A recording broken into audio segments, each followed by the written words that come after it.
Intolerance rarely begins by calling itself cruelty. It calls itself truth, purity, protection, zeal, obedience, and defense of the sacred. Then it decides which questions may be asked and which people must be silenced. Voltaire saw that danger with brutal clarity. When a church claims the right to punish error in the name of God, disagreement stops being an argument and becomes a crime. Here is the question that the institution could never comfortably answer. If a belief is true, why does it need force to survive? If a doctrine is self-evident, why must the person who doubts it be punished, exiled, burned, or broken into silence? Why does religious certainty, which claims to carry the light of the divine, so reliably produce the machinery of coercion? This is not a question about whether God exists. It is a question about what happens when human beings decide they already know the answer with enough certainty to silence everyone who disagrees. Voltaire spent a lifetime pressing exactly that question into the wounds of his age, and the age responded by banning his books, threatening his life, and forcing him into exile more than once. Which is, in its own terrible way, the most honest answer the institution could have given him. When a question is answered with punishment, you have learned something important. Not about the question, but about the power that could not afford to let it be asked. François-Marie Arouet, who gave himself the name Voltaire, was born in Paris in 1694 and died in 1778. And in the 83 years between those two dates, he became the most dangerous literary mind in the history of institutional religion in France. He was not a quiet skeptic writing careful notes in a private journal.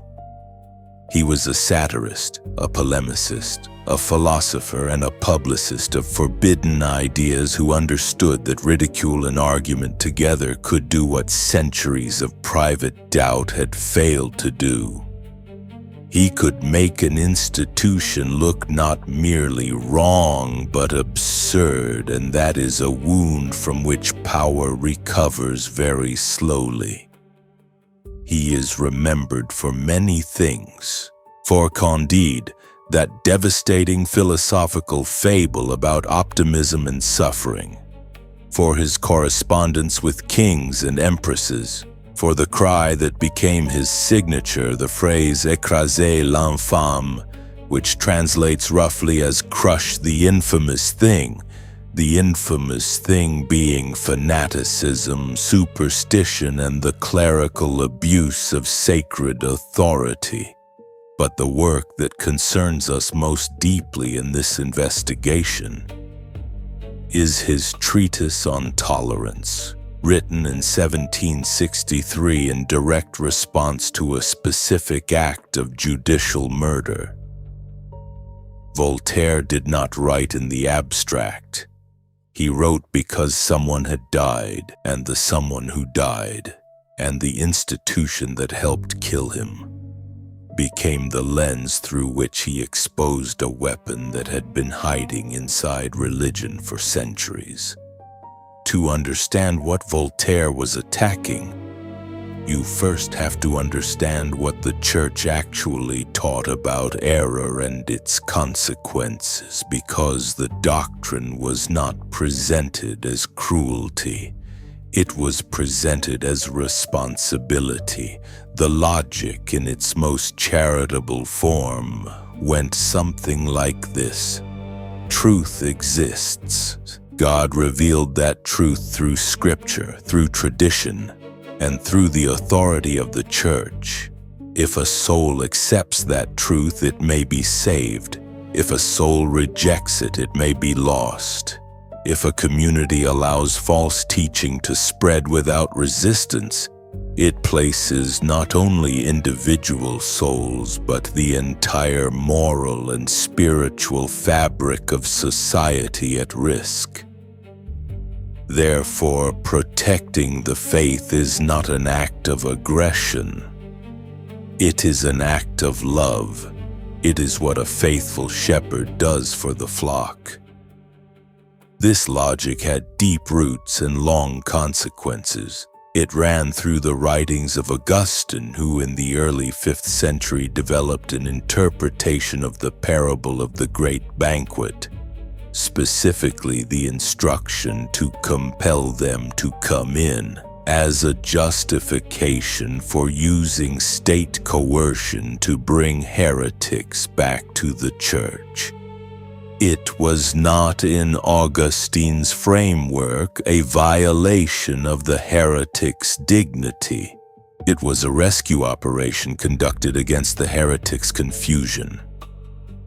A loving doctor, the argument went, sometimes causes pain in the act of healing.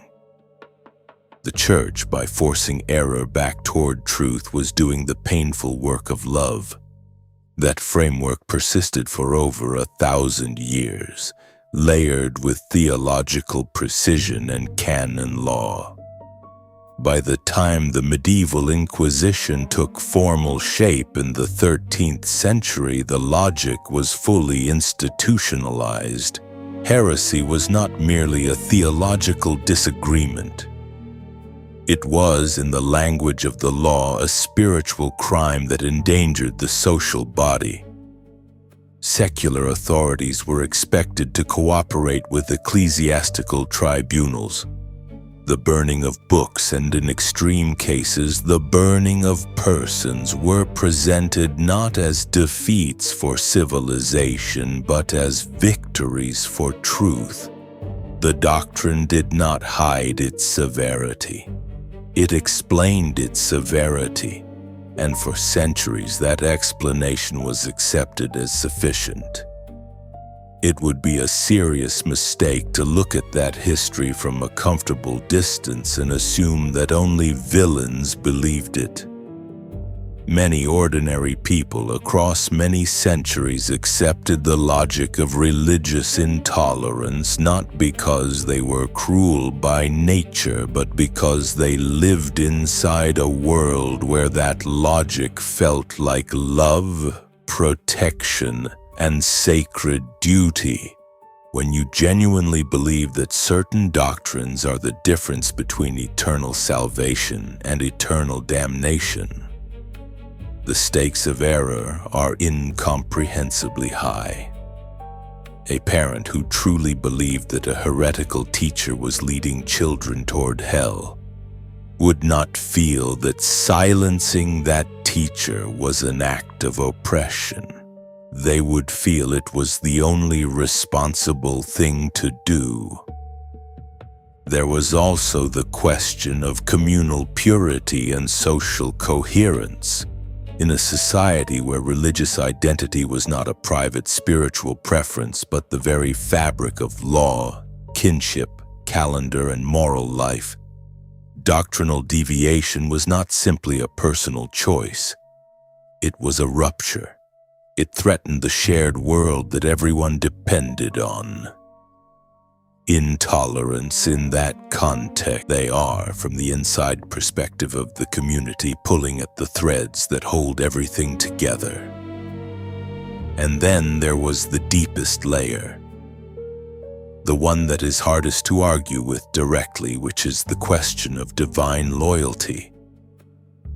If God is real, and if God has spoken, then to remain silent when that word is mocked or denied can feel like a form of betrayal.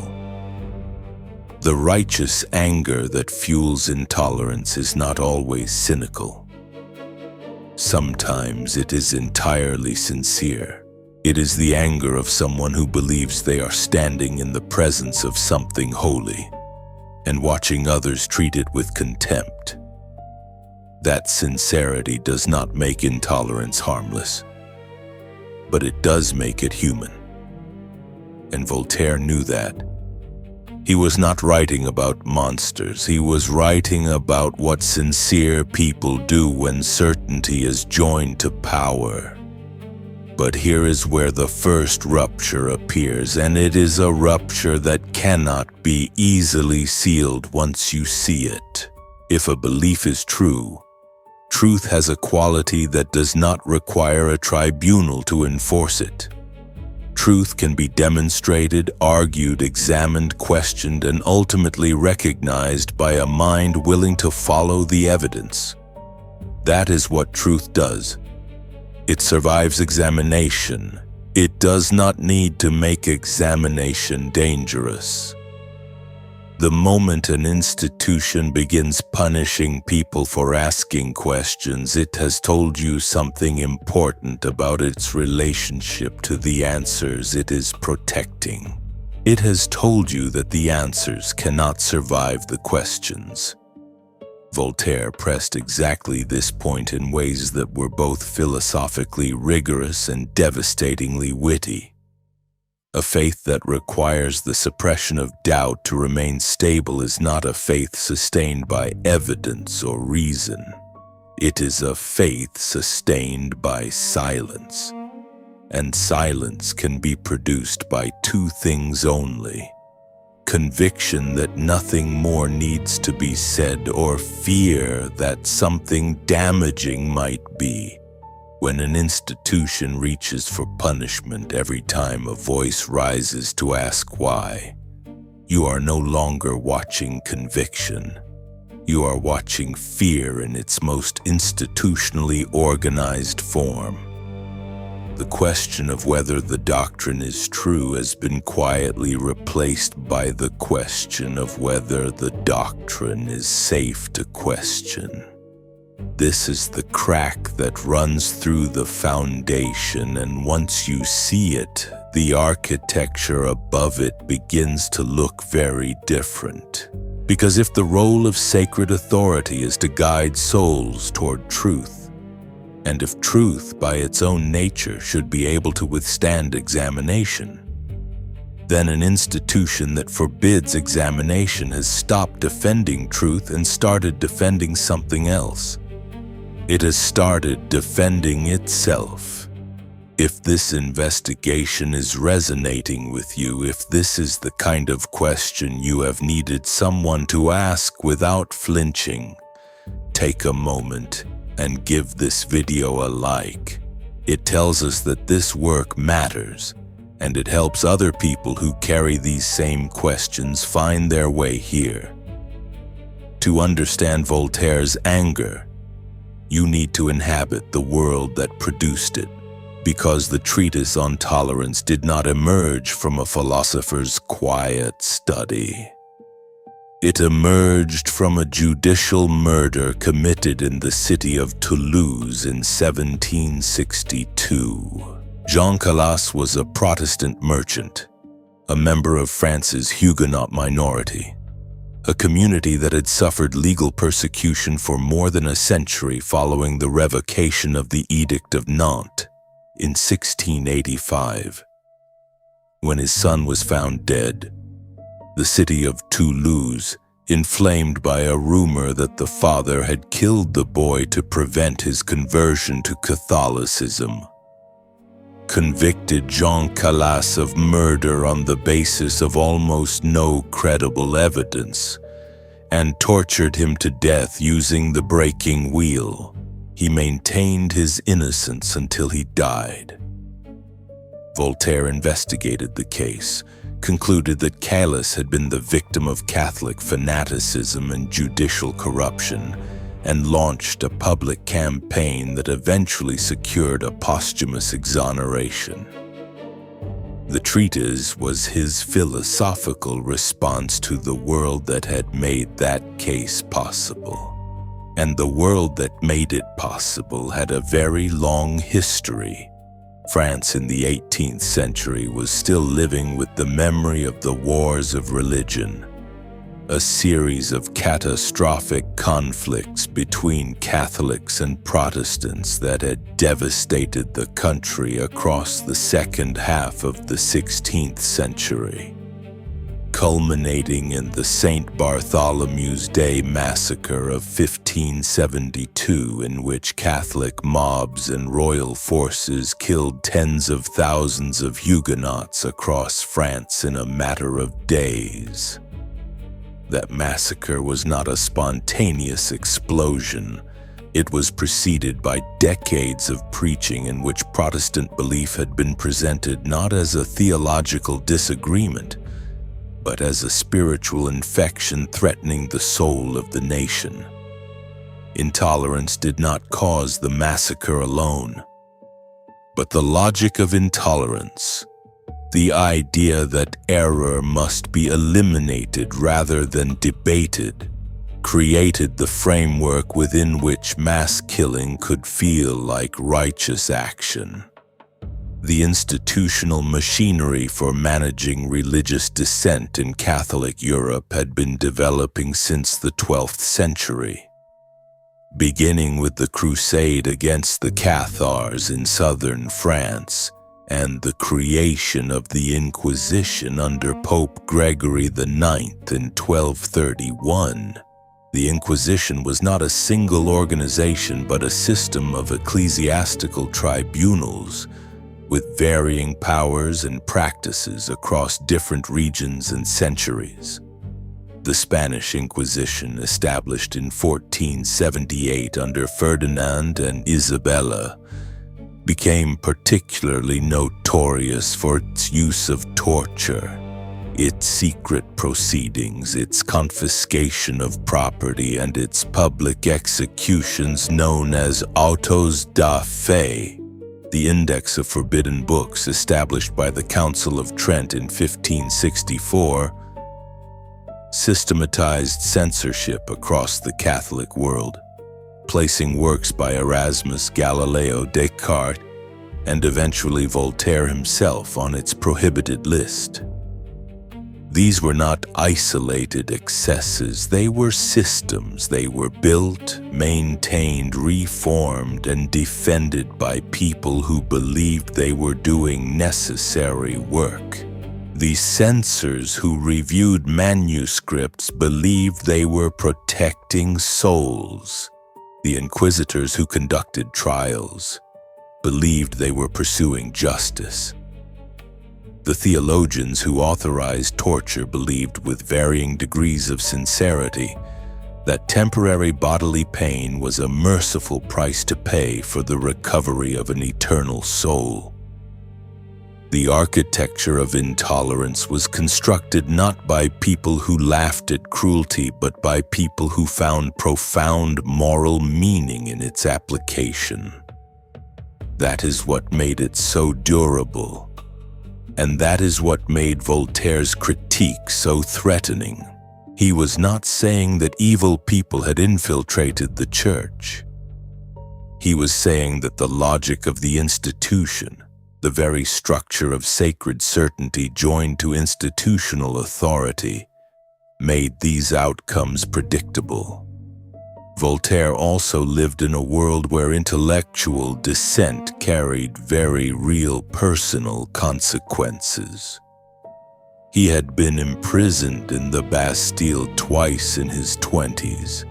He had spent years in exile in England, where his exposure to English religious tolerance and the philosophy of John Locke fundamentally shaped his thinking. His philosophical letters, published in France in 1734, had been publicly burned, and he had been forced to flee Paris. His works were banned repeatedly. The authorities understood perfectly well what his satire was doing, and they responded with the tools available to them. The world Voltaire was writing in was not a world of abstract philosophical debate. It was a world where the wrong sentence in the wrong publication could destroy a life. That is the context in which his defense of tolerance must be read, not as a comfortable liberal sentiment, but as an act of intellectual defiance conducted under genuine risk. When you step back from the theology and look at the sociology, the question of who needed religious intolerance to function as a permanent social reality becomes much clearer.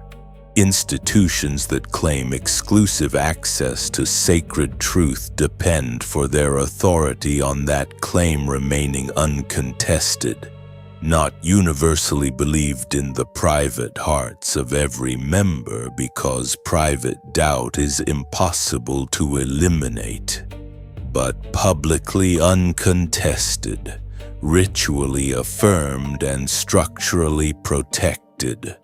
The moment serious public dissent becomes normal and tolerated, the institution's claim to exclusive authority begins to erode. Intolerance in this frame is not a theological position. It is an institutional survival strategy. The clergy as a professional class had enormous structural interest in the maintenance of doctrinal uniformity. In the world of medieval and early modern Catholic Europe, the Church was not simply a religious institution in the modern sense. It was a landowner, a legal authority, a provider of education, a keeper of records, an administrator of charity, and a political power capable of excommunicating kings. The income, the social status, the legal privileges, and the political influence of the clerical class depended on the Church remaining the singular and unchallenged mediator between humanity and God. Every heresy was not just a theological threat, it was an economic and political threat. When people began to suspect that they could access Scripture directly, as the Protestant reformers argued, or that salvation did not require the sacramental system administered by ordained priests, they were not just changing their beliefs. They were potentially withdrawing from the entire economic and institutional structure that the Church had built around belief. Secular rulers, too, had reasons to find the logic of religious intolerance politically useful.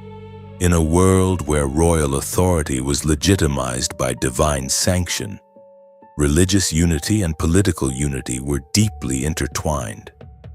A monarch who presided over a religiously unified kingdom was a monarch whose authority was reinforced by the Church, which spoke in the name of God.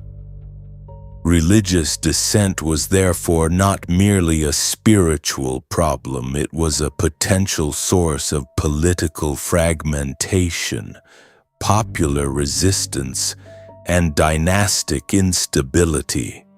The persecution of heretics served the interests of the crown as much as the interests of the clergy, and the alliance between throne and altar, between royal power and ecclesiastical authority, meant that the intolerant enforcement of religious conformity was never purely a religious project. It was always also a political one. There is also the question of how intolerance functions at the community level, not just at the level of empires and institutions. In small communities, social intolerance, the disapproval, exclusion, and stigma directed at those who deviate from shared belief, is a powerful tool for maintaining cohesion and enforcing norms without any direct involvement from official authority. The family that shuns the member who leaves the faith. The congregation that gossips about the parishioner who asks inconvenient questions.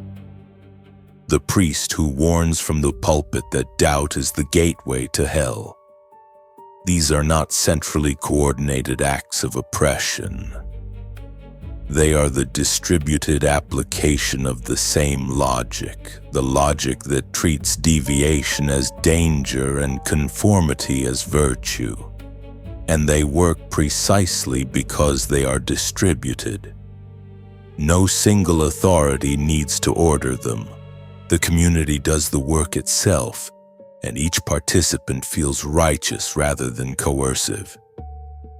What this means is that religious intolerance, when it operates at full institutional power, is not an aberration or a distortion of the religious project.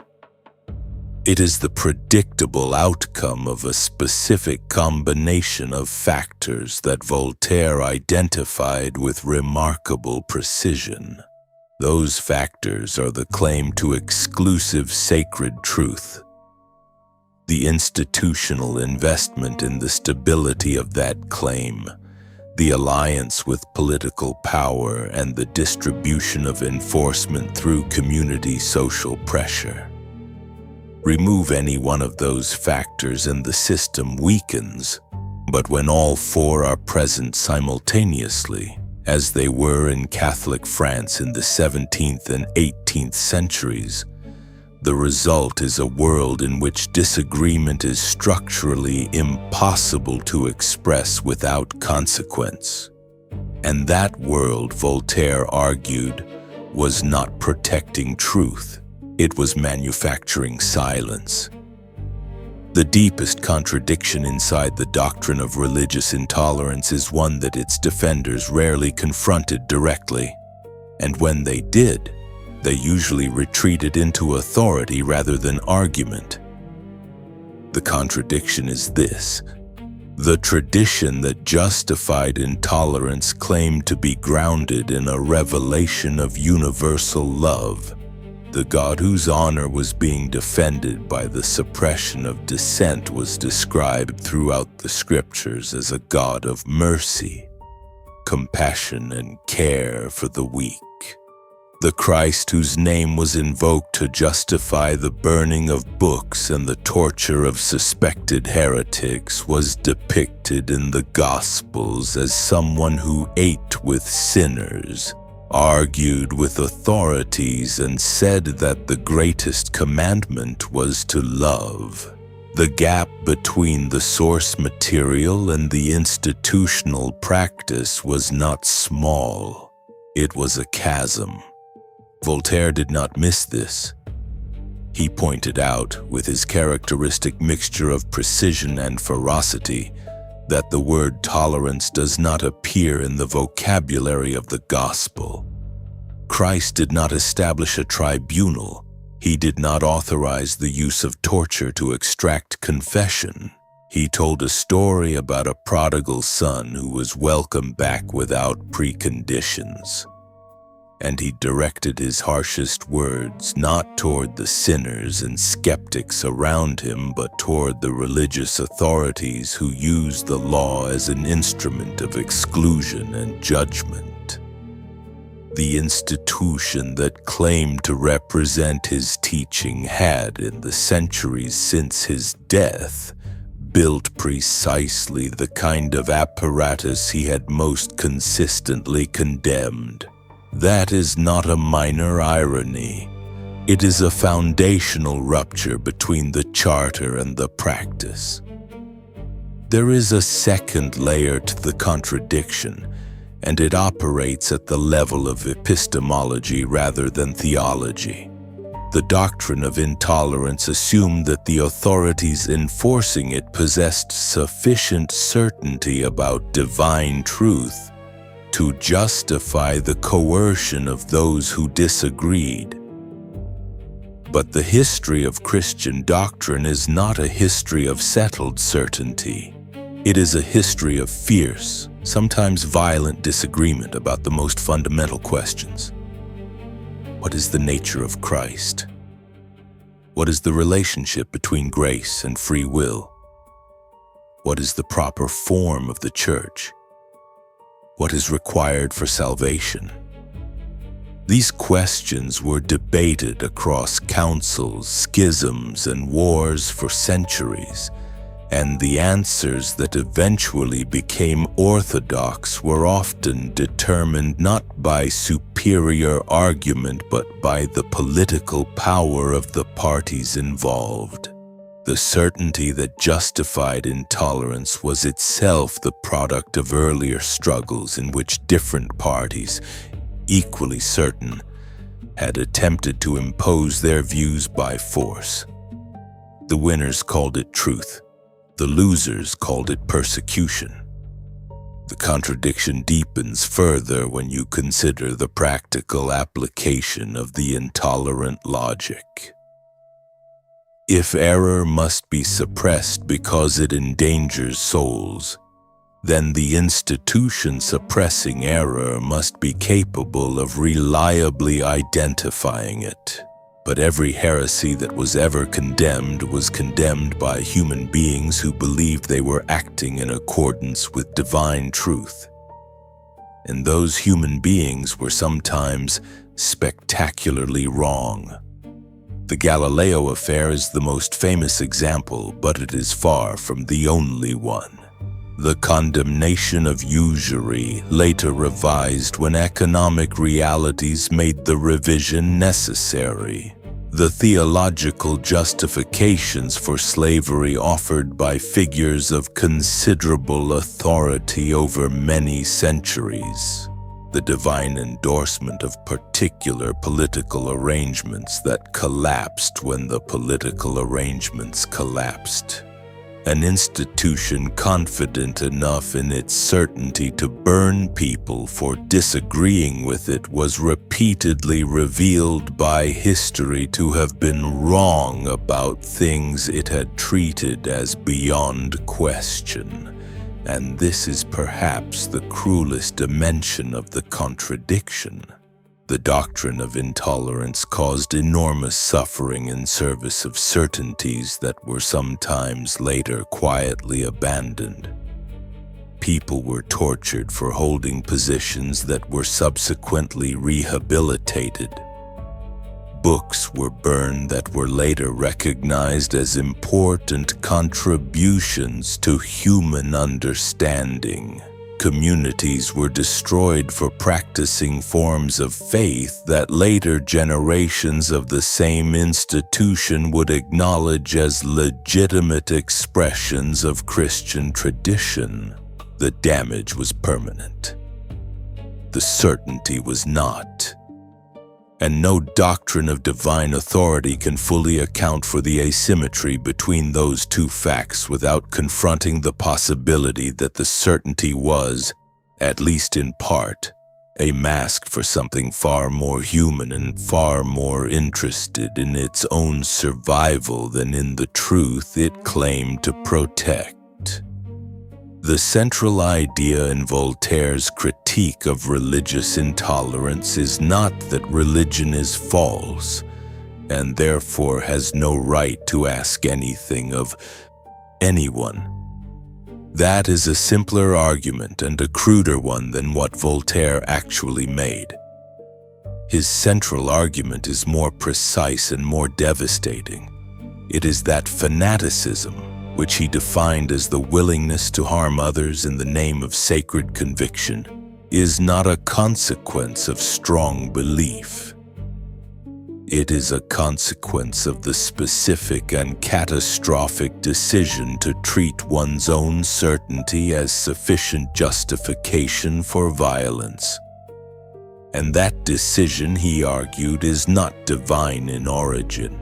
It is entirely recognizably and pathetically human. In the treatise on tolerance, Voltaire opened with what he called the general principle, which he stated with remarkable directness. He argued that intolerance is absurd and barbarous because it requires a human being to claim that God endorses the suppression of disagreement, when no human being has direct access to the divine mind, and when the history of religion demonstrates clearly that sincere people have held contradictory convictions with equal fervor. If God wanted religious uniformity, Voltaire suggested, He had chosen an extremely ineffective method of achieving it, since the history of Christianity alone was a record of continuous internal conflict in which different groups, each claiming divine authority, had spent centuries persecuting each other. The persistence of theological disagreement, despite every attempt to stamp it out, suggested that the divine program, if there was one, was not the elimination of diversity. Voltaire drew extensively on the classical world, particularly on the Roman Empire before it became officially Christian, to make a point about tolerance as a practical and moral achievement rather than a religious one. He noted that Rome had accommodated an enormous variety of religious practices without requiring theological uniformity, that the early Christian community had argued openly and vigorously about doctrine without immediately reaching for coercive suppression, and that the moments of greatest cultural and intellectual flourishing in human history had tended to occur in conditions of relative intellectual openness rather than enforced conformity. The argument was not that all religious traditions were equally true. It was that the enforcement of uniformity through coercion had never actually produced the spiritual benefits its advocates promised, and had always produced enormous and documentable human suffering. He also made what we might call the argument from fallibility. Every claim to religious certainty is a claim made by a human mind. Human minds, even sincere ones, even brilliant ones, even deeply pious ones, are demonstrably capable of error. The history of theological disputes was not a history in which the correct party always won, because if it were, there would eventually have been one correct party left and the disputes would have ended. They had not ended. They had continued, proliferated, and intensified. The only rational conclusion from this pattern, Voltaire argued, was that no human institution could claim the kind of certainty that would justify using violence to enforce its conclusions. Doubt was not the enemy of faith. Doubt was the appropriate intellectual response to a universe that had not been made simple enough to eliminate it. Voltaire's defense of tolerance was not passive or indifferent. He was not arguing that all beliefs are equally valid or that nothing is worth defending. He was arguing that truth, if it is truth, does not require the suppression of questions. A God confident enough in the strength of a revelation should be confident enough to let that revelation be examined, questioned, and debated in the open. An institution that reached for punishment every time its authority was questioned was not protecting divine truth.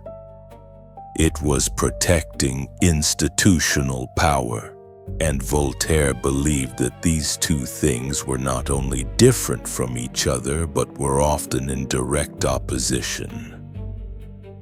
The louder an institution shouted about protecting God's truth, the more carefully you should look at what institutional interests were being protected under that theological language.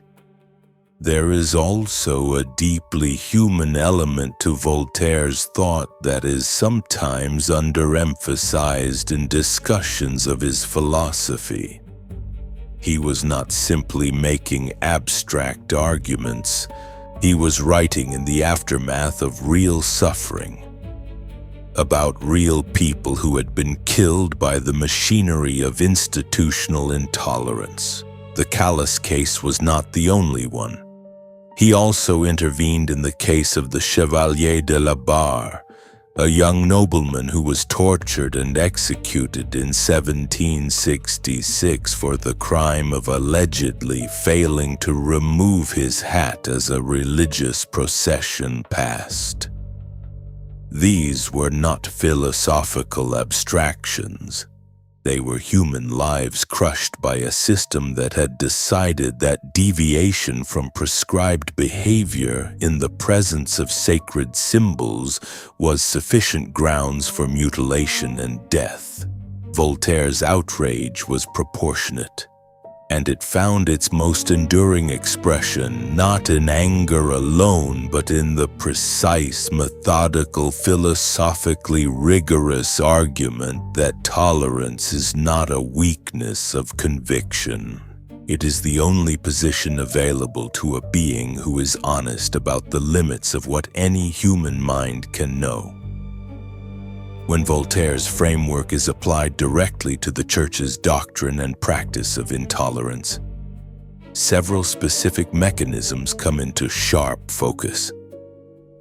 The first is the use of censorship as a tool not of spiritual protection but of institutional self-preservation. The Index of Forbidden Books, which remained in force until 1966, was officially presented as a guide for the faithful, a way of protecting Catholic readers from works that might damage their faith or their morals. But the list of works that appeared on it tells a different story. It included not just works of obvious doctrinal deviation, but works of scientific inquiry, historical scholarship, and philosophical reasoning that challenged the intellectual authority of the Church without making any direct theological claims. The works of Galileo appeared on the index not because they were spiritually dangerous, but because they were empirically inconvenient. The works of Descartes appeared on it not because they denied God, but because they insisted that reason, rather than ecclesiastical authority, was the appropriate tool for arriving at truth. Voltaire's own works were repeatedly banned in France, and his name appeared on the index. The pattern was unmistakable. What was being protected was not the faith of ordinary believers.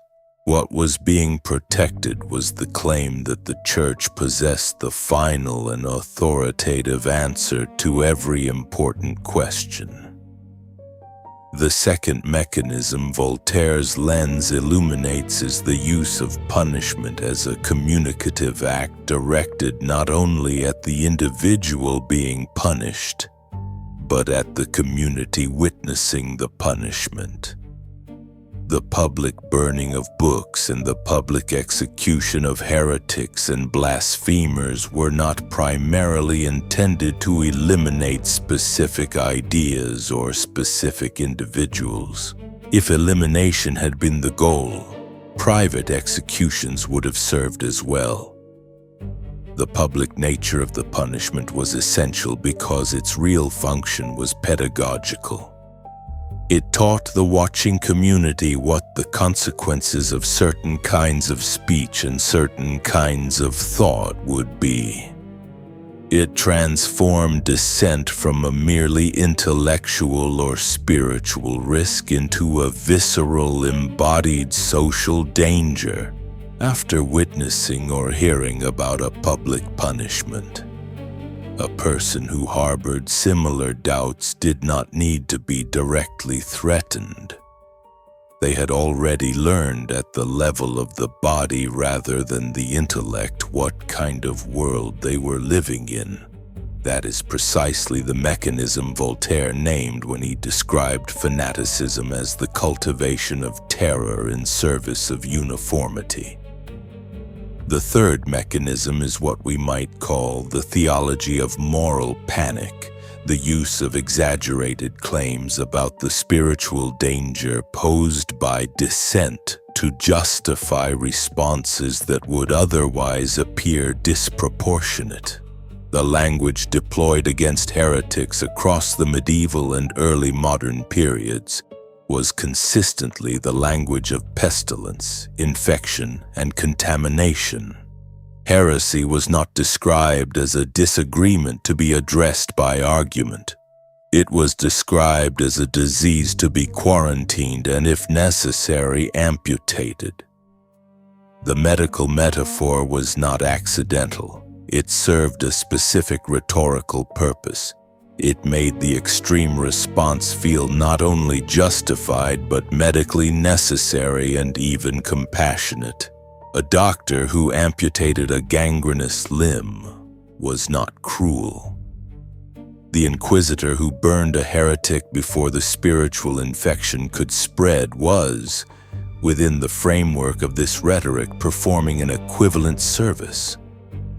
Voltaire identified this kind of language as one of the most insidious tools of fanaticism, because it placed the victims of institutional violence inside a narrative framework in which their suffering was reframed as the institution's mercy. The fourth mechanism is the criminalization of doubt. In the framework of religious intolerance as it developed institutionally, the question was not simply whether you had committed a specific prohibited act. It was whether the state of your mind and soul placed you in a category of spiritual danger. The tribunals of the Inquisition were not only courts of law. They were, in their own self-understanding, instruments of spiritual diagnosis. They were trying to determine not just what you had done, but what you believed, what you doubted, and what you were internally inclined toward. This required tools that ordinary courts of law did not use, including the examination of private correspondence, the testimony of neighbors and family members about private conversations, and when these proved insufficient, the use of torture to extract confession. What was being criminalized was not just action, it was the interior life, and the message that sent to ordinary believers was unmistakable. Your doubt is not a private matter between you and God. It is a public danger that the institution has both the right and the responsibility to enter your inner life to address. The fifth mechanism is what Voltaire called the misuse of zeal, the way in which sincere religious feeling could be cultivated and directed toward acts that in any other context would be recognized immediately as cruelty. He observed that the individuals most directly responsible for acts of religious violence were often not cynical manipulators who privately disbelieved the doctrines they were enforcing. They were often true believers, people whose faith was deep and whose commitment was absolute, but their faith had been shaped in a context that taught them that the depth of conviction is itself a license for severity. The more you love God in this framework, the more you are obligated to oppose and suppress those who dishonor God. Sincere love passed through the filter of fanaticism became a machine for producing cruelty. And the tragedy, Voltaire argued, was that the very sincerity of the believer made them more dangerous, not less. They could not be reached by the argument that they were acting in bad faith. They were acting in the most complete and uncomplicated good faith imaginable, and they were causing tremendous harm. The sixth application is the most systemic. Voltaire argued that the doctrine of intolerance, taken to its institutional conclusion, produced a society in which intellectual honesty became not just risky, but structurally impossible. When the cost of sincere disagreement is social exclusion, legal danger, or physical harm, people do not simply continue to disagree sincerely in the privacy of their hearts while publicly conforming. They eventually lose the habit of sincere disagreement altogether. The capacity for independent thought atrophies. The questions that cannot safely be asked stop being asked even internally, because the boundary between what is safe to think and what is dangerous to think is enforced over generations through education, through ritual, through social pressure, and through occasional spectacular punishment. Voltaire believed that this was not a side effect of intolerance. It was its primary product. A population that has forgotten how to question the inherited certainties of its authorities is a population that has been permanently managed. And a faith sustained by that kind of management is not, in any meaningful sense, a free faith. It is an administered one. The most dangerous implication in Voltaire's critique is the one that institutions invested in doctrinal authority have the most reason to suppress, and it is this: an institution that relies on coercion to maintain belief has effectively admitted that it cannot maintain belief by evidence and argument alone. This is not merely an embarrassing concession. It is a structural confession. It tells you something about the quality of the certainty being enforced. Genuine certainty, the kind that arises from overwhelming evidence and sound reasoning, does not typically feel threatened by questions. It invites them because it knows they will strengthen the case for the position being questioned. The certainty that reaches for punishment when questioned is a different kind of certainty. It is the certainty of the institution, the certainty of power, the certainty of people who need the answer to remain fixed, not because the truth demands fixity, but because their authority depends on it.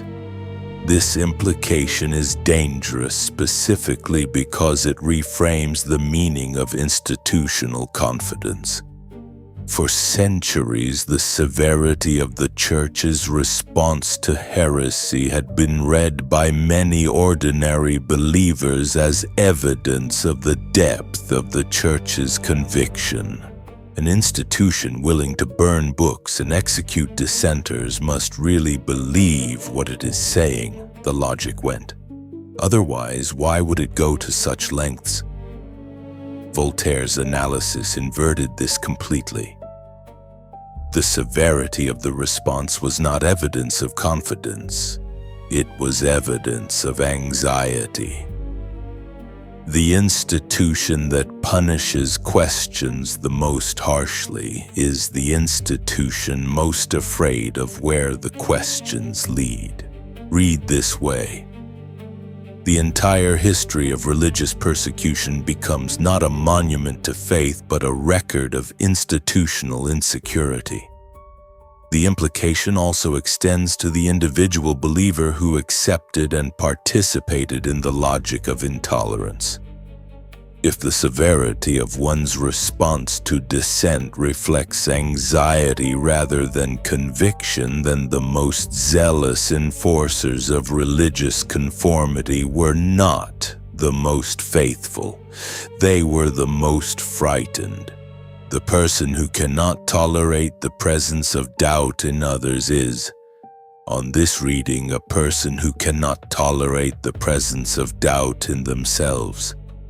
And because they cannot examine it directly, they project it outward and attack it in the world. The burning of a heretic from this psychological angle is not an act of theological confidence. It is a desperate attempt to make the external world match the certainty that the internal world refuses to provide. This is a devastating inversion, and Voltaire understood precisely how devastating it was. There is another dangerous implication that runs forward into the present moment and refuses to stay comfortably in the past.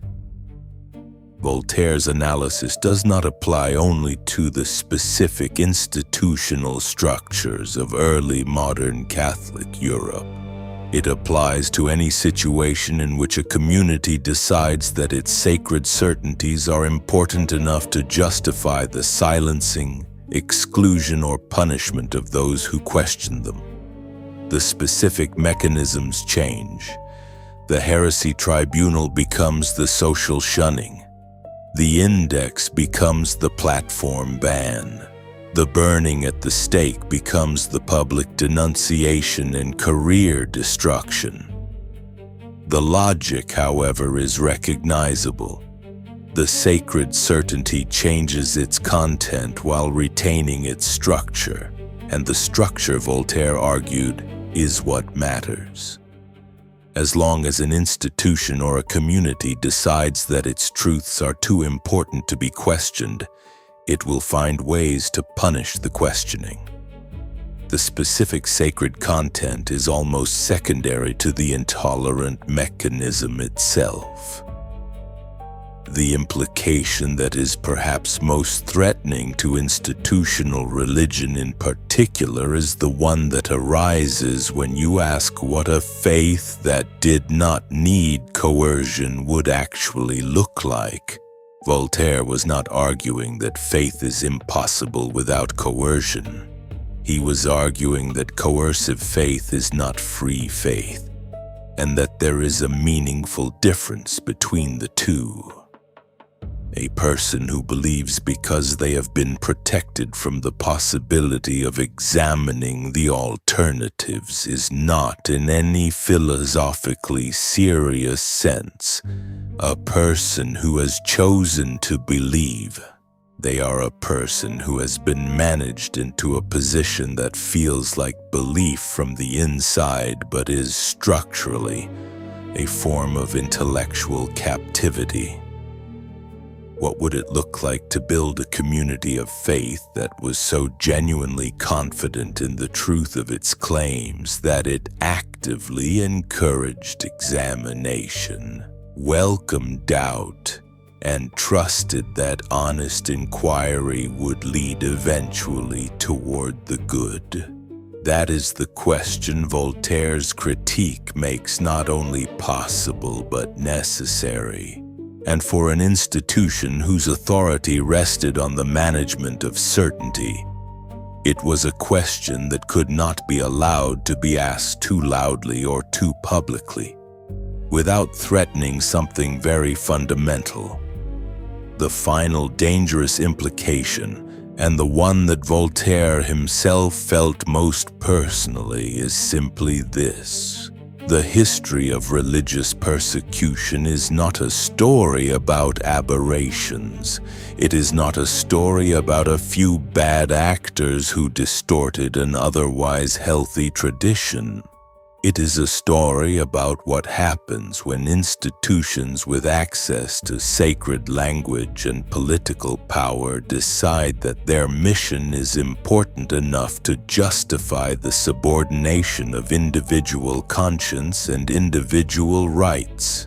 The individuals who ran the tribunals, burned the books, and administered the torture were in most cases not sadists. They were administrators of a system whose internal logic they found entirely coherent.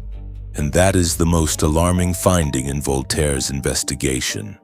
Not that religious intolerance was driven by monsters, but that it was driven by a logic. And a logic, unlike a monster, can be rebuilt in any age, under any banner, with any sacred text as its charter. Once you understand that intolerance is not merely a theological error but a social technology, its usefulness becomes visible. For any institution that depends on hierarchical authority, the belief that disagreement is spiritually dangerous is extraordinarily practical. It means that the primary response to a challenge is not to engage with the substance of the challenge, but to question the standing of the challenger. Is this person a faithful member of the community or a suspect one? Are they asking from within the tradition or against it? This framing transforms intellectual disagreement into a question of loyalty. And loyalty questions, unlike intellectual ones, are answered not by evidence but by social pressure. The institution that successfully frames all significant disagreement as a loyalty question has placed itself beyond the reach of argument, because any argument that challenges the institution can be reframed as evidence of disloyalty rather than as content worth engaging with. Intolerance also protects hierarchy by preventing the formation of alternative frameworks. In a society where every competing intellectual tradition is suppressed before it can develop a serious following, there is no established vocabulary for imagining institutional alternatives. Ordinary people who experience the gap between the institution's claims and their own experience of reality have no publicly available language in which to articulate their dissatisfaction except the one the institution has provided. And that language has been carefully designed not to accommodate fundamental critique, when the only available framework for thinking about God, salvation, morality, and authority is the one the institution has authorized. The possibility of thinking outside that framework requires an act of individual intellectual courage that most people, understandably, do not feel equipped to perform. Intolerance maintains hierarchy by monopolizing the language of reality itself. The silence that intolerance produces is also directly useful for the protection of specific institutional interests that have nothing to do with theology. When clergy members were protected from criticism by the sacred authority of their office, when bishops could not be questioned without the questioner risking accusations of impiety, when the financial arrangements of the Church were wrapped in the same sacred language as its doctrinal claims, then the suppression of dissent was not just protecting theology. It was protecting a system of economic privilege, social status, and political influence. The heretic who questioned a theological doctrine and the reformer who questioned clerical corruption were, from the institution's perspective, equally dangerous, not because they were equally wrong, but because they were both eroding the sacred protective boundary that prevented any institutional claim from being subjected to ordinary scrutiny. Intolerance, in this sense, was indiscriminate in its targets because it was protecting something indiscriminate in its scope. There is also the question of how intolerance creates intellectual dependence. When generations of people are raised in an environment where questioning is discouraged, where the answers to fundamental questions are provided by authority rather than discovered by inquiry, the capacity for independent evaluation gradually weakens. People who have been taught not to question do not simply refrain from questioning in one specific domain. They often lose confidence in their capacity to question at all. They become consumers of certainty rather than producers of understanding. And that dependency serves the institution well.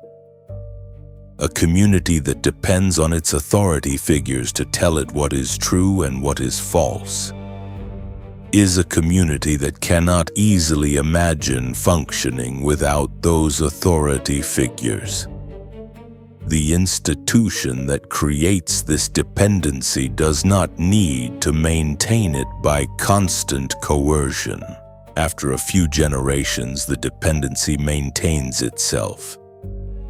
The most elegant aspect of intolerance as a tool of institutional power is that it recruits ordinary believers as its primary enforcers without requiring any central coordination.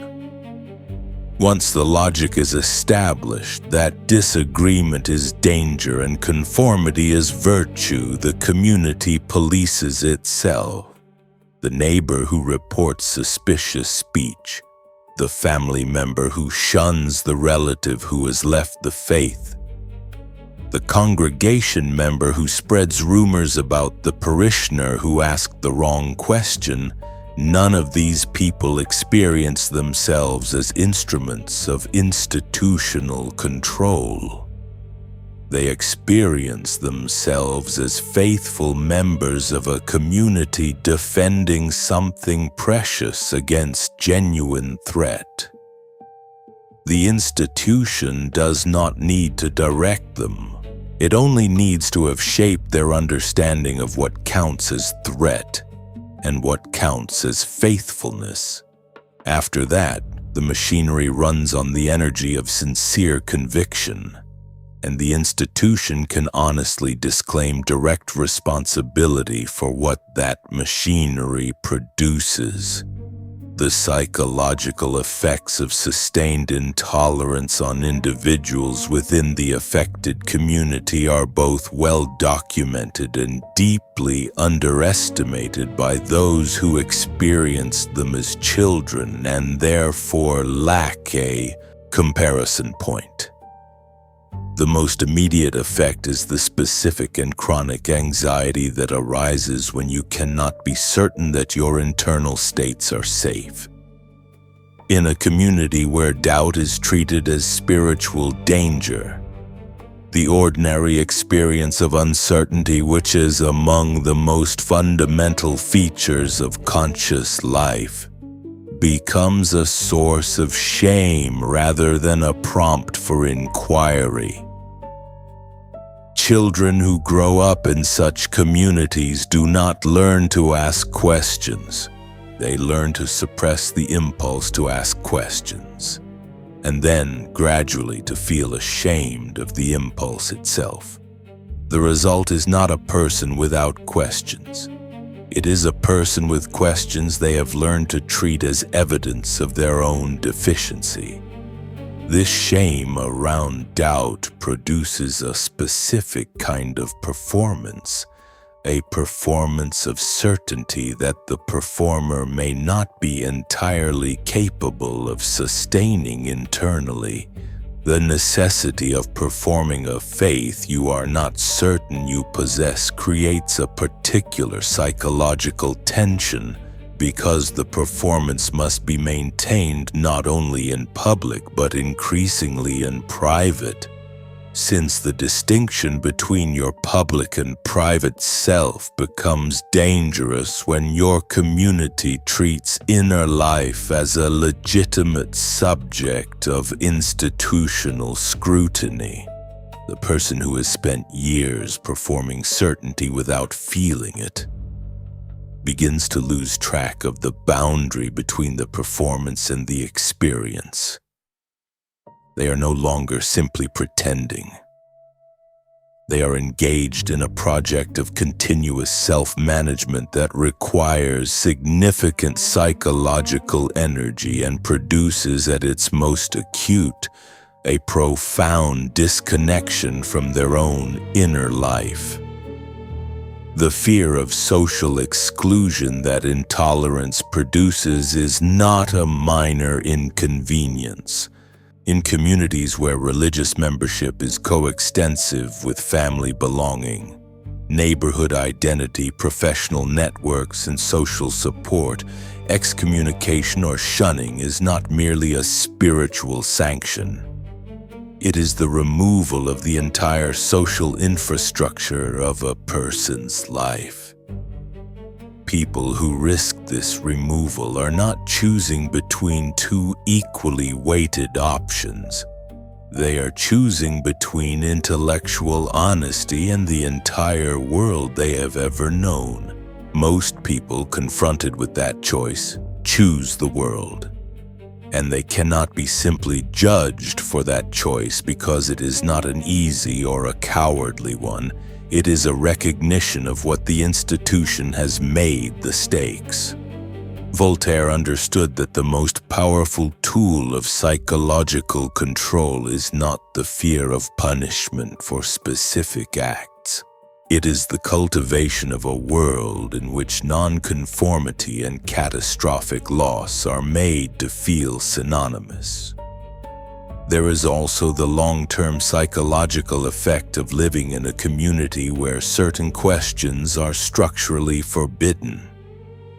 Over time, this restriction does not only limit what people say, it limits what people think and eventually what people feel capable of thinking.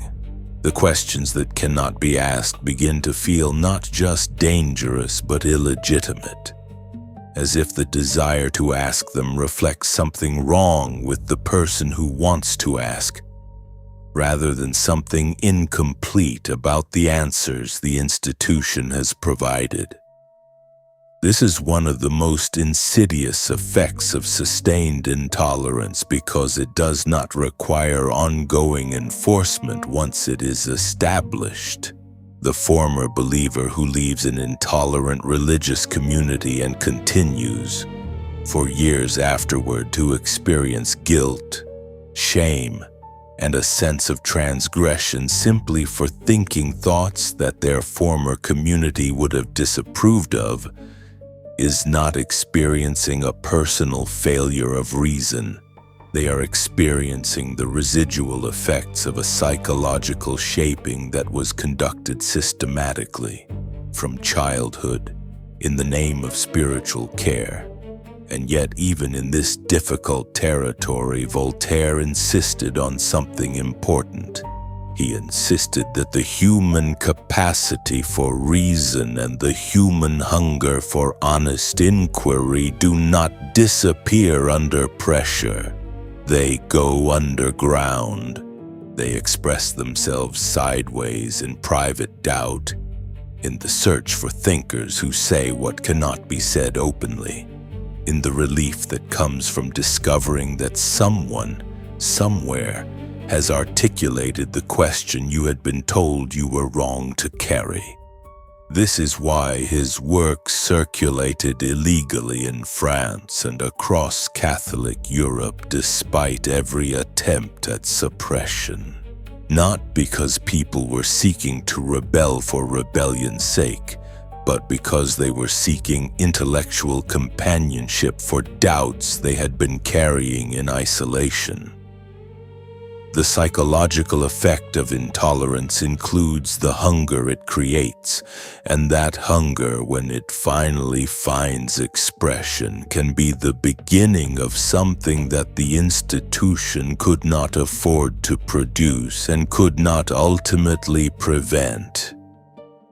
We have now traveled a considerable distance inside this investigation. We began with 2 simple paragraphs about intolerance and its beautiful names.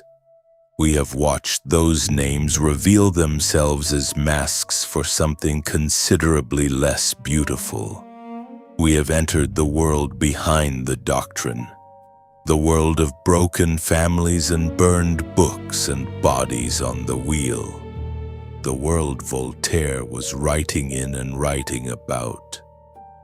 We have applied his lens with precision, And what has emerged from that application is a picture that is difficult to look at and even more difficult to look away from. Intolerance, in the framework we have developed here, is not an accident of religious history.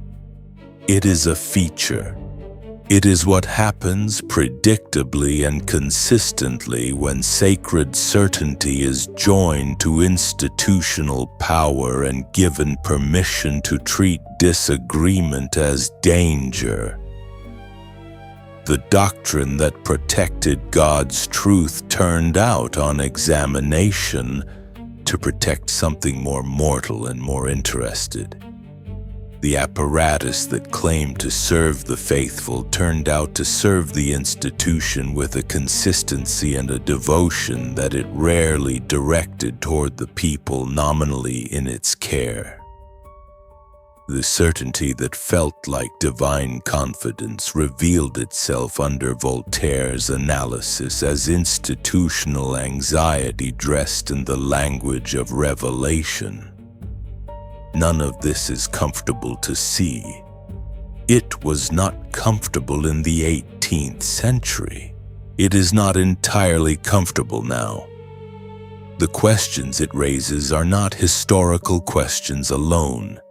They are questions about what happens in any community, in any age, when the logic of intolerance is allowed to organize itself inside the shell of sacred authority.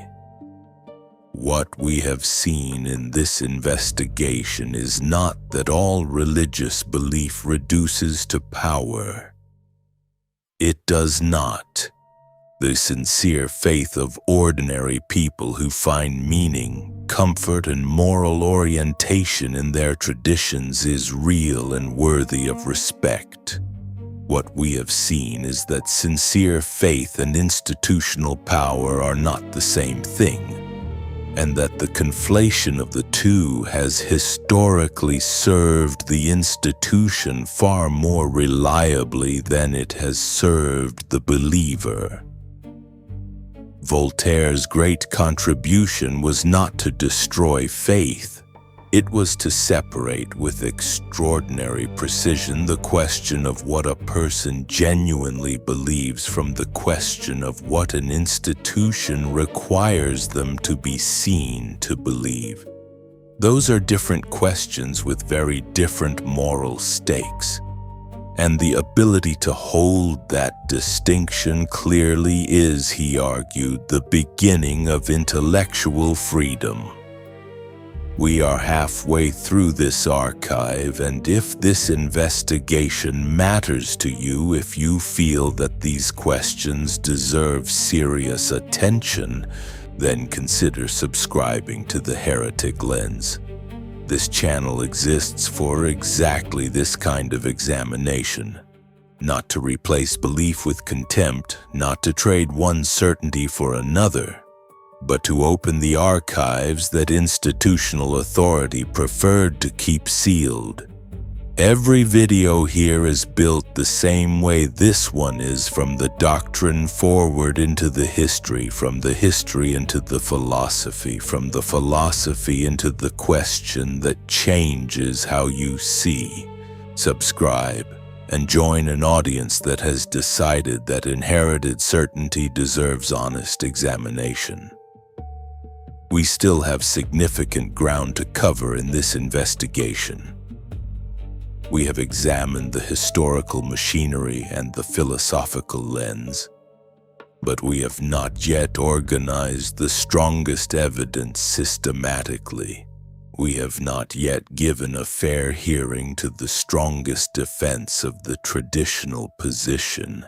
And we have not yet fully articulated what changes in your understanding of religious authority once you have walked all the way through this analysis. Those are the territories that remain, and they are worth traveling carefully, because the question we are examining, the question of what intolerance does and who it serves and whether it can ever genuinely protect what it claims to protect, is not a question that deserves a quick or careless answer. It deserves exactly what we intend to give it: patience, honesty, and the willingness to follow the evidence wherever it leads. The institutions we are examining have had centuries to make their case.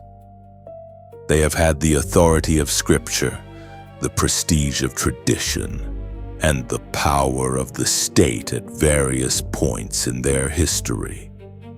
The least we can do in a spirit of genuine intellectual fairness is listen to that case carefully before we conclude what remains when it has been examined.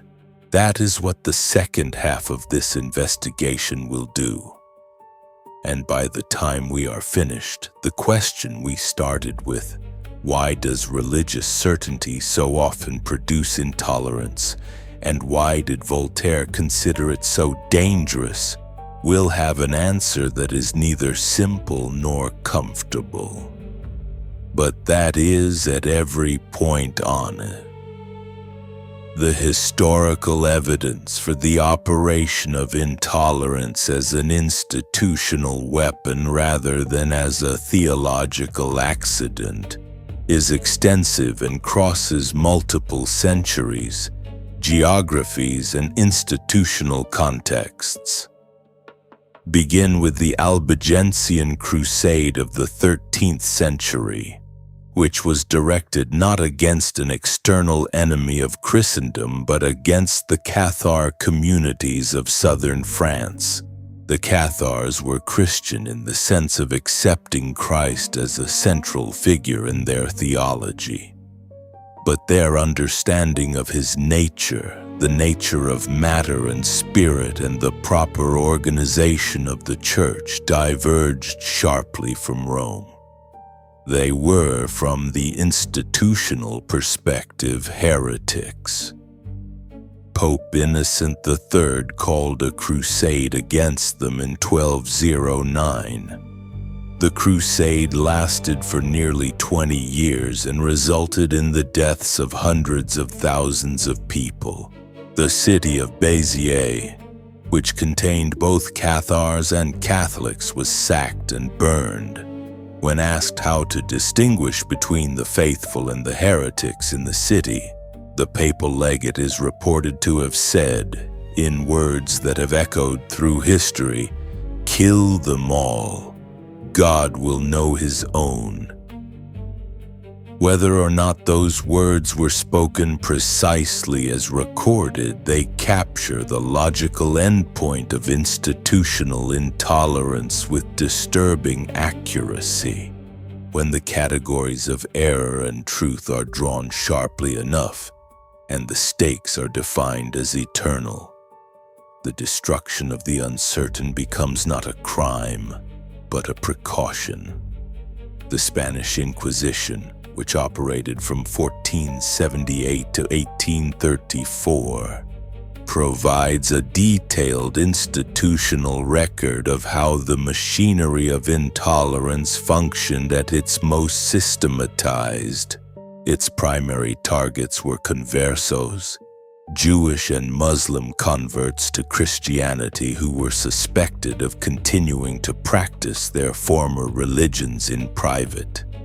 The Inquisition employed a network of informants, used secret testimony that the accused could not directly confront, applied torture to extract confession, and imposed punishments ranging from public penance and property confiscation to imprisonment and death by burning at the stake.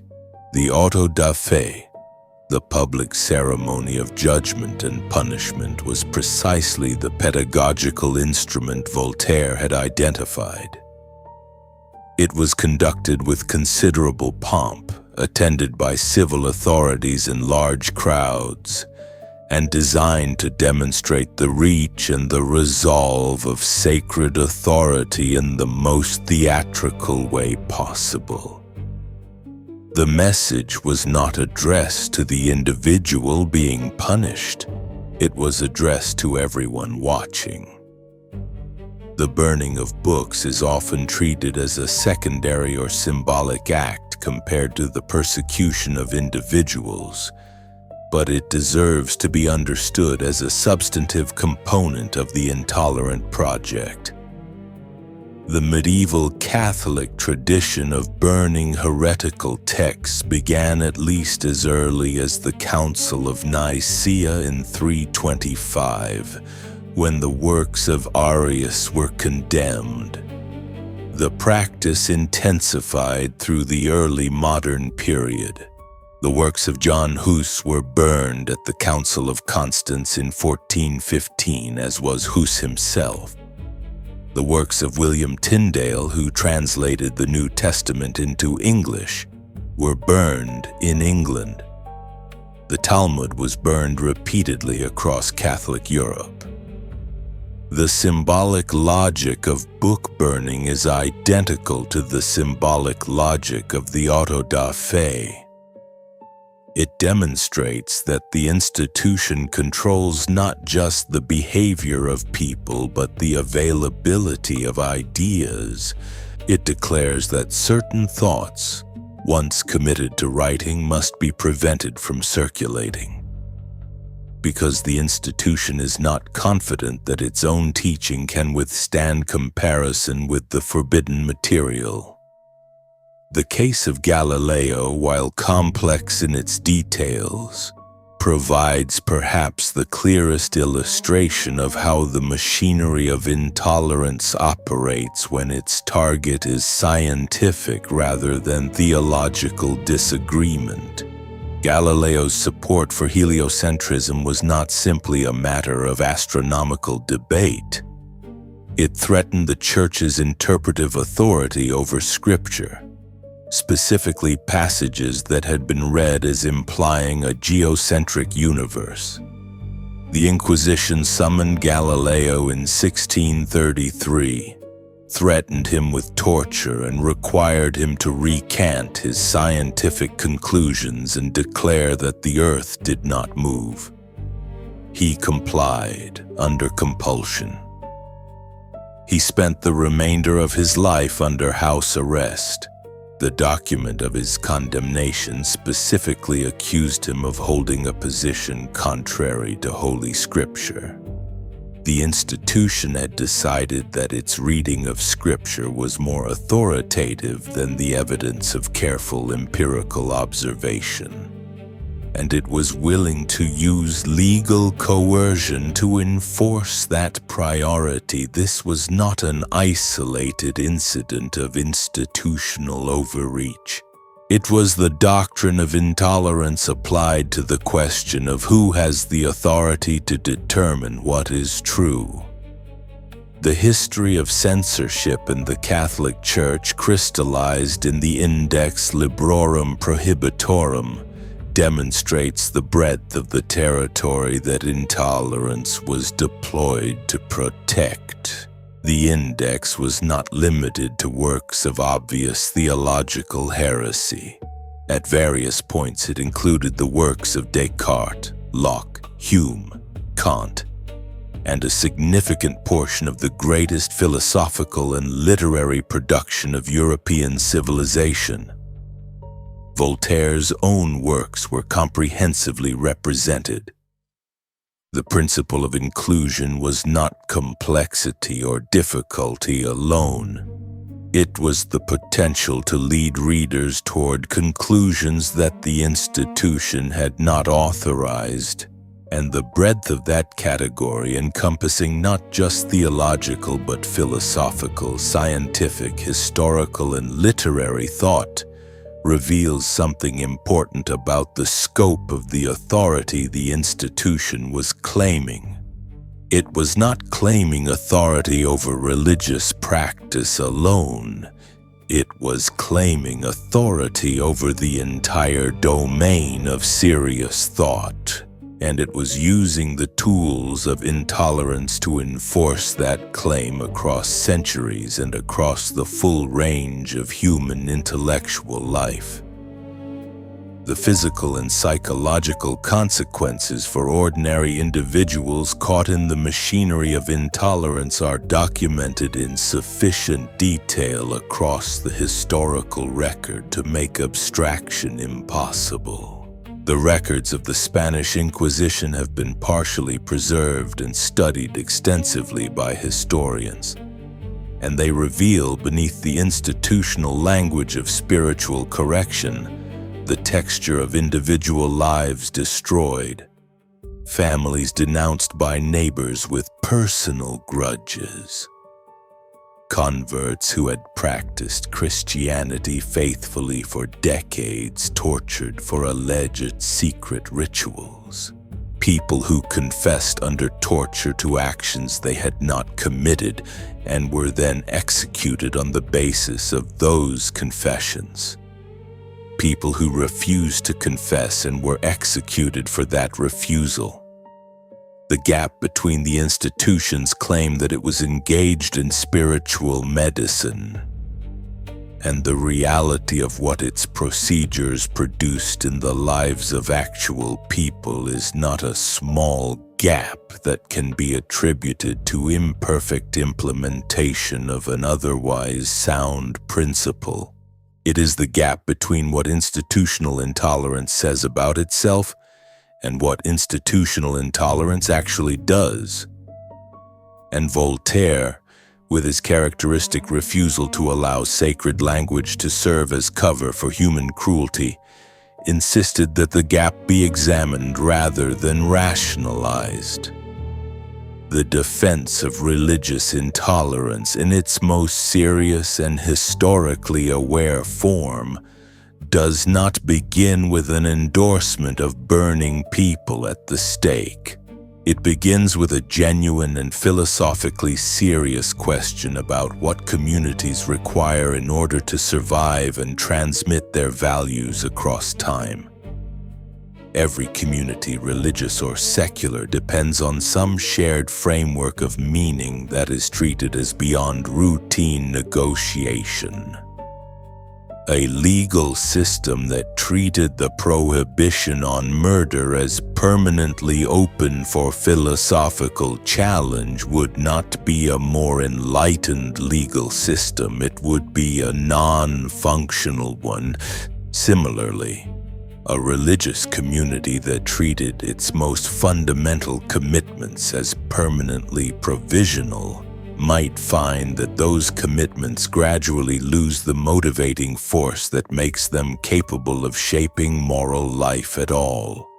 The defender of religious authority argues with some genuine philosophical weight that the distinction between core commitments that must be protected and peripheral questions that may be openly debated is not a concession to authoritarianism, but a practical necessity for the preservation of any meaningful tradition.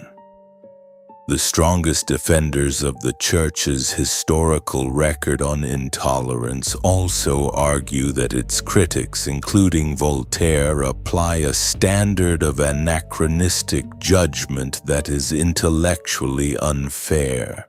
In a world where religious truth and social order were understood to be inseparable, where the eternal welfare of souls was believed to be genuinely at stake in doctrinal disputes, and where the state and the church were not yet separate institutions with distinct domains of authority, the responses that look like cruelty from a secular modern perspective looked, to the people implementing them, like responsible governance of an enormously high-stakes situation.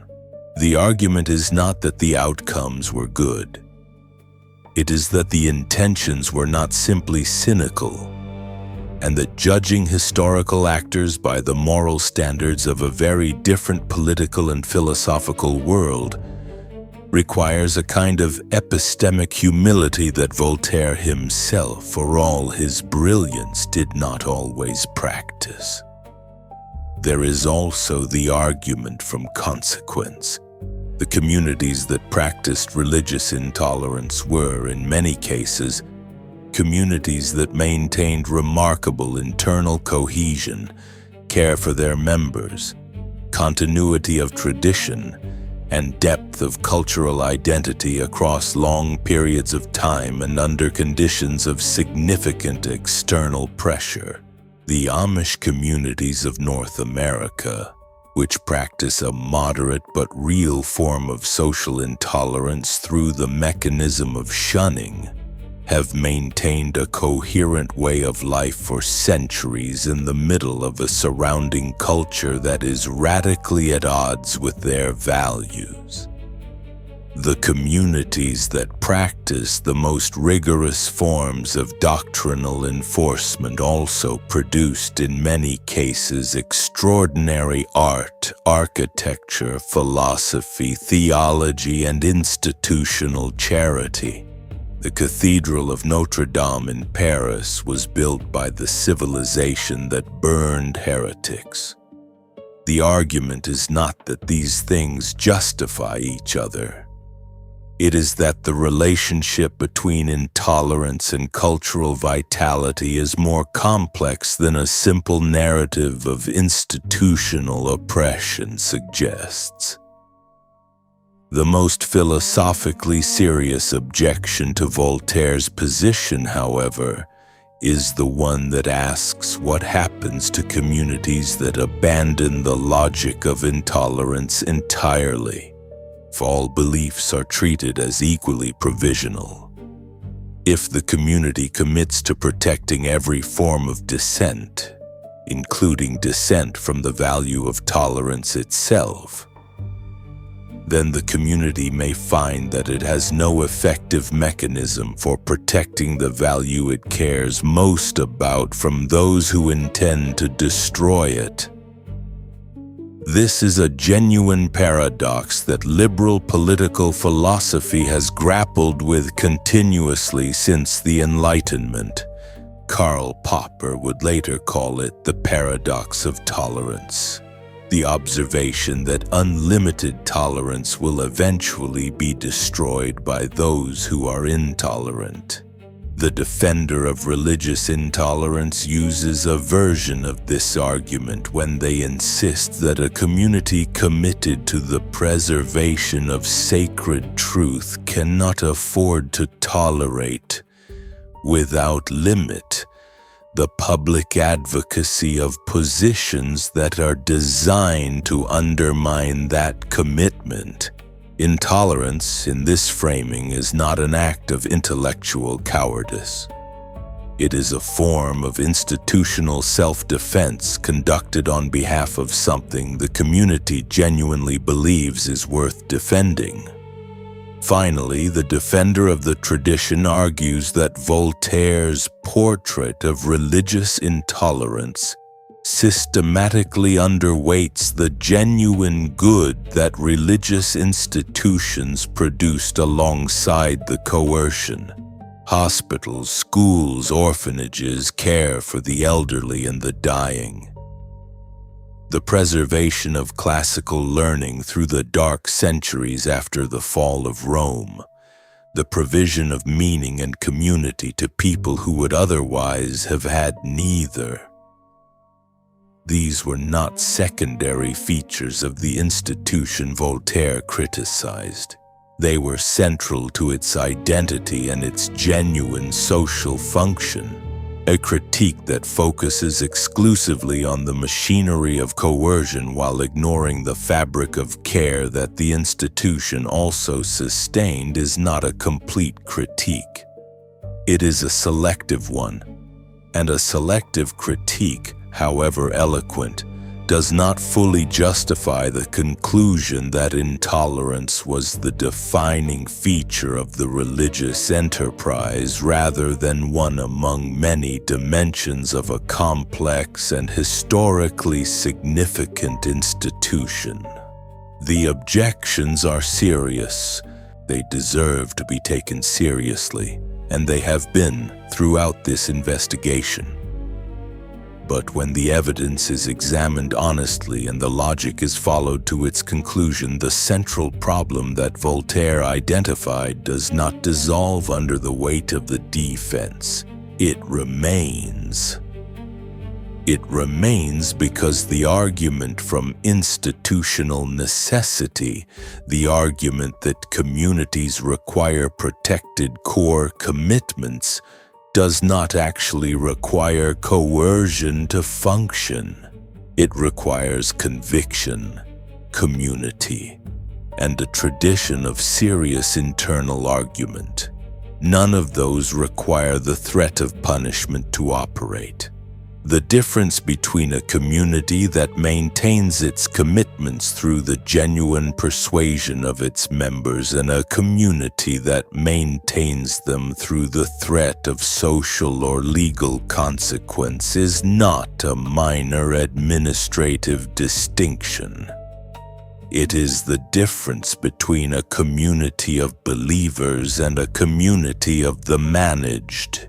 Voltaire's point was not that communities should have no commitments. It was that a commitment protected by fear rather than by conviction tells you something very specific and very troubling about the quality of the case for that commitment.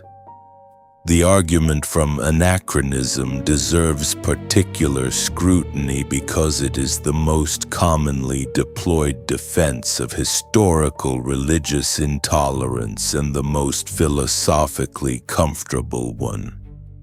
Yes, the actors of the past were products of their world. Yes, they cannot be simply judged by standards that did not exist in their time. But this argument, if pressed too far, becomes a universal excuse for institutional violence, because every institution in every age has always been able to claim that its use of coercion was coherent within the framework of its own understanding. The inquisitors were sincere. That sincerity does not redeem the system. And the fact that the system was coherent within its own terms is exactly what Voltaire was examining. He was not condemning the individuals. He was examining the logic, and the logic, which was entirely coherent within its own assumptions, produced outcomes that were, by any measure of human welfare, catastrophic. The sincerity of the architects does not make the building less dangerous. The argument from cultural achievement is the one that requires the most careful handling, because it is the one with the most genuine force. The civilization that produced religious intolerance also produced things of enormous and lasting value. But this argument proves less than it appears to prove. It demonstrates that complex institutions can produce both great goods and great evils simultaneously. It does not demonstrate that the coercive dimension of the institution was necessary for the creative or charitable dimension. It does not show that Notre Dame could only have been built in a world where heretics were burned. And it does not address Voltaire's actual claim, which was not that the Church produced nothing of value, but that its use of intolerance as a systematic tool was not incidental to its identity as a power structure. Two things can be simultaneously true. An institution can provide genuine care to its members and use coercion to maintain its authority. The coexistence of those two facts does not neutralize either of them.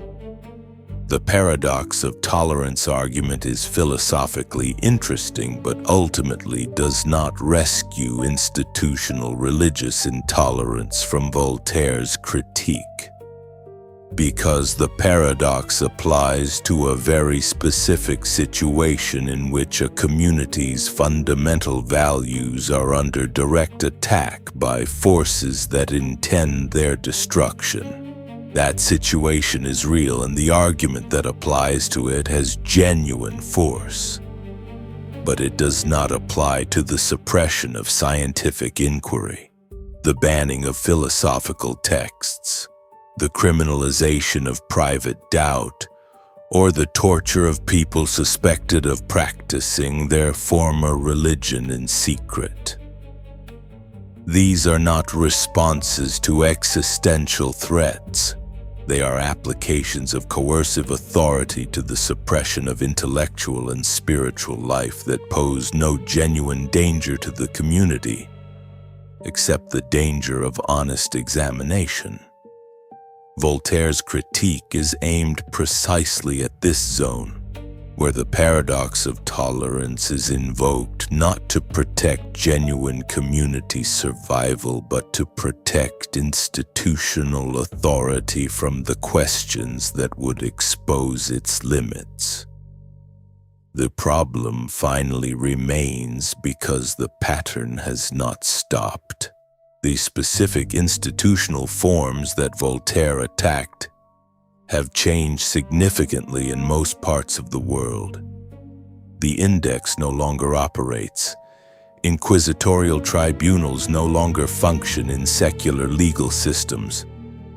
The burning of heretics has been out of fashion for several centuries. But the underlying logic, the logic that treats doctrinal certainty as sufficient justification for the suppression of inconvenient examination, continues to operate in new forms and new contexts. The community that shuns former members, the institution that uses financial pressure or social exclusion to silence internal critics, the tradition that defines the right to belong in terms of performed certainty rather than genuine conviction. These are the contemporary faces of the same logic Voltaire examined, and his analysis of that logic does not become less accurate simply because the tools of its enforcement have become more subtle. Protection becomes domination the moment it forbids the question of whether the protection is necessary. Once you have walked through this investigation, the way you see religious intolerance changes in a specific and irreversible way. Before the examination, intolerance can appear as an unfortunate excess, a failure of the institution to live up to its own best values, a historical embarrassment that serious contemporary believers have moved past, and that does not reflect what the tradition essentially is. This is the view that most institutional forms of religion prefer to offer, and it has the advantage of preserving the institution's self-image, while acknowledging that certain things in the past were regrettable. But the examination we have conducted does not support that view. It supports a different and more uncomfortable one. Intolerance was not a departure from the institutional logic. It was a consequence of it.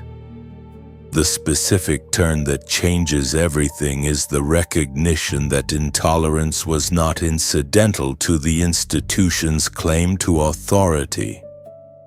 It was protective of it. When you understand that the primary function of the intolerant machinery was not the protection of souls, but the protection of the claim to exclusive sacred authority, the institution's behavior across centuries becomes not a series of embarrassing mistakes, but a coherent and internally logical strategy.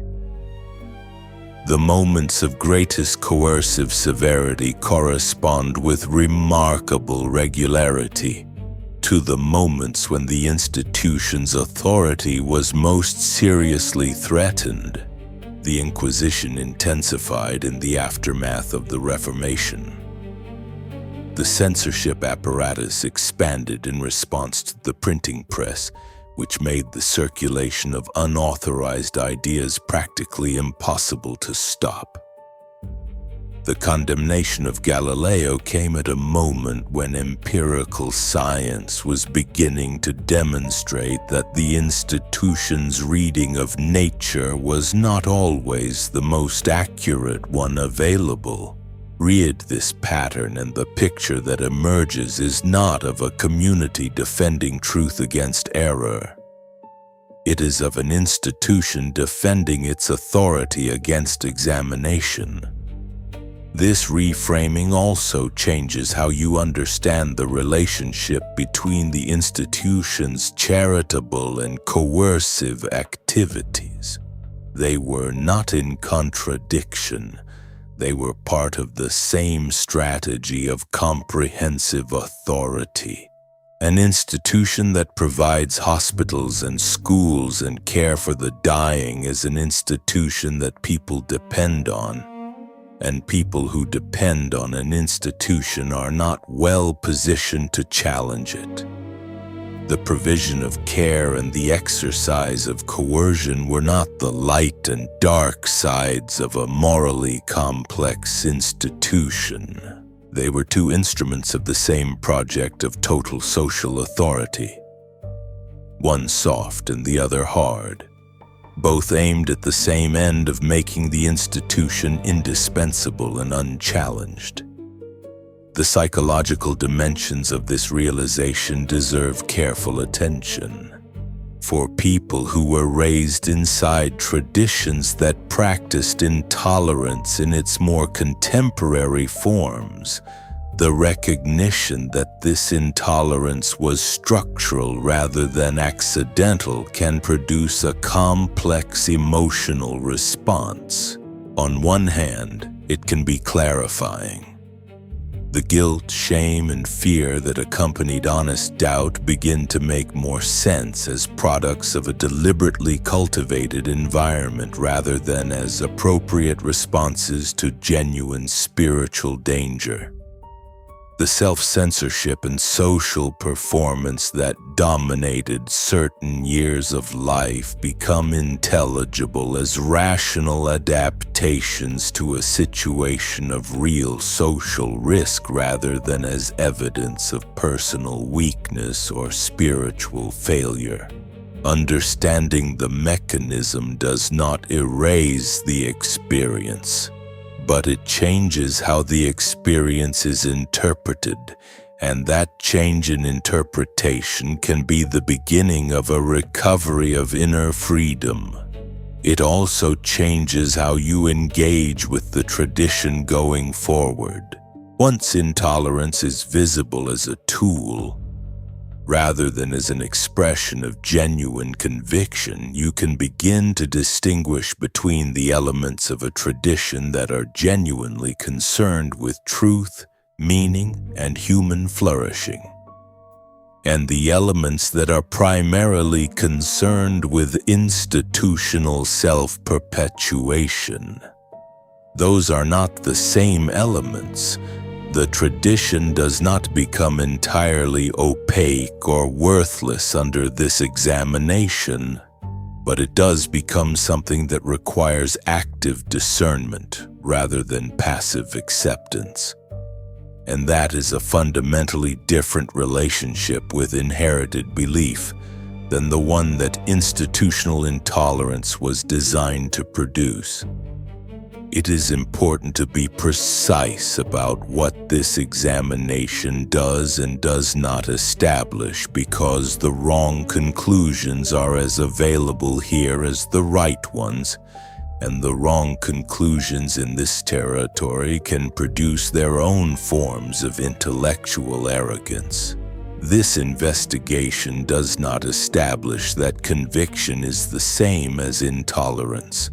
A person can hold their beliefs with extraordinary depth and seriousness, can structure their entire life around a set of sacred commitments, can find those commitments more important than almost anything else they know, and still be entirely capable of acknowledging the right of others to reach different conclusions through their own experience and reasoning. The willingness to be questioned is not the same as uncertainty. It is possible to be genuinely and deeply certain about something while still refusing to treat that certainty as a license to harm those who disagree. This investigation also does not establish that institutional religion is uniformly and necessarily oppressive. Institutions are not monolithic. They change over time. They contain voices of dissent within themselves, including voices that have used the institution's own resources to argue against its intolerant practices. Many of the most important critics of institutional religious coercion across history were themselves deeply religious people who believed that the institution was betraying something genuinely sacred in its use of violence and suppression. The tradition of internal critique is as old as the tradition of institutional coercion. Ignoring that internal critique in order to present a simpler and more uniformly negative picture of religious history would be exactly the kind of intellectual dishonesty that this channel is committed to avoiding. And this investigation should not be read as an argument that the contemporary secular world has transcended the logic of intolerance. It has not. The logic that treats certain certainties as too important to be questioned, that frames disagreement as disloyalty or danger, that uses social pressure and institutional power to silence inconvenient examination, is entirely present in secular contexts. It appears in political ideologies, in academic institutions, in online communities, in national cultures, and in the various secular sacred certainties of the modern world. Voltaire's analysis is not a weapon aimed exclusively at religious institutions. It is an analysis of a logic that religion has historically hosted in particularly powerful and durable form. But that is not unique to religion and does not disappear when religion loses institutional power. What becomes possible once the logic of intolerance is fully visible is not the freedom of having no commitments. It is the more demanding and more genuine freedom of commitments that are held honestly. A belief you have examined, questioned, tested against the best available objections, and still return to is a belief you actually hold. It is yours in a way that a belief you were protected from examining can never quite be. The examined belief may be the same proposition as the inherited one. The difference is not in the content, but in the relationship. One is a possession, the other is a choice, and the distinction between those two has enormous implications for the quality of the inner life that belief makes possible. Voltaire did not advocate for a world without faith. He advocated for a world in which faith was not maintained by fear. That distinction is crucial and is frequently misread. His target was not the person who had found genuine meaning in a religious tradition. His target was the system that required that person to perform certainty they did not feel, to suppress questions they genuinely had, to participate in the exclusion or punishment of people who asked aloud what they were only allowed to ask in silence. He wanted religious life to be free in a very specific sense. Free from the institutional management of inner experience. Free from the threat that honest doubt would cost you your community, your family, or your safety, free from the spectacle of punishment as the primary pedagogy of theological education. The freedom that becomes possible after this examination is also importantly compatible with spirituality. The demolition of institutional intolerance does not require the demolition of the impulse toward meaning, mystery, transcendence, and moral seriousness that religious traditions have historically hosted. What it requires is the disentanglement of those genuine human impulses from the institutional machinery that claim to be their only proper custodian. A person can engage deeply with questions of meaning and transcendence without accepting that any human institution possesses sufficient certainty about the answers to justify punishing those who disagree. A person can value sacred text without accepting that any specific interpretation of that text is beyond question. A person can belong to a religious community without accepting that belonging requires the surrender of intellectual honesty. Doubt, properly understood, is not the failure of faith. It is the beginning of the kind of faith that does not require a tribunal to protect it. The history of religious intolerance is, among other things, a history of the fear that doubt inspires in institutions that have made certainty their primary product. Voltaire's contribution was to show that the fear was itself the problem. A tradition confident in the genuine value of what it offers does not need to make the asking of questions a punishable offense. It does not need to burn the books that challenge it. It does not need to torture the person who refuses to recant. The need for those things is a symptom, and the symptom is diagnostic. Truth defended by coercion is not truth that has been found. It is truth that has been imposed. And the difference between those two things is precisely the difference between a life of genuine understanding and a life of managed silence. The invitation at the end of this investigation is not to replace one certainty with another. It is not to trade the certainty of faith for the certainty of skepticism, to exchange one form of intellectual captivity for a different one with better aesthetic credentials. It is to recognize that honesty about what you do not know is not a weakness. It is the prerequisite for actually knowing anything at all. The examined life is not the comfortable life. It does not come with the social warmth of a community that has agreed not to ask the hard questions. But it offers something that managed certainty can never quite provide. It offers the experience of a thought that is genuinely your own, a question that you were not told you could not ask, and an answer that you arrived at by following the evidence rather than by learning what the consequences of disagreement would be.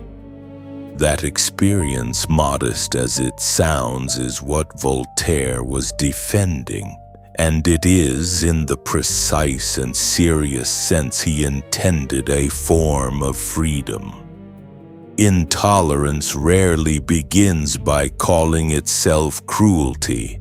It calls itself truth, purity, protection, zeal, obedience, and defense of the sacred.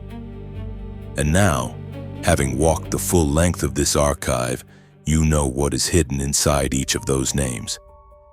Inside truth, there is the anxiety of an institution that cannot afford to be examined.